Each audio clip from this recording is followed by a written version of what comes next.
du'anii nan isinii godhu. Dhaggeeffadhu. Oliin nu deemintu maali? Olii tana qilleensaa fi ji'aa fi urjii malee waa tokko hin jiru. Olii tanarraa maal barbaadda? Addunyaan si jala jirti. Si gad jirti. Oluma tanaan oliidhaan nu deemiin maali? Bara meeqa oliin nu deemi jettanii mee gadiin nu deemi ja'aa gadii tanatti ilaalaa. Laal.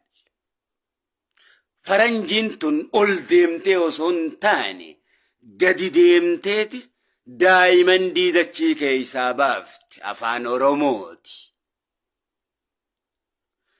Gad deemtee gaaza dachii jalaa baafte ol deemtee osoo hin taane tanaafin gadiin si adeemu gad deemisiin jaa. Afaan Oromooti. Faranjiin tun ol deemtee osoo hin taane gadi deemtee gaazeef jalaa gabba.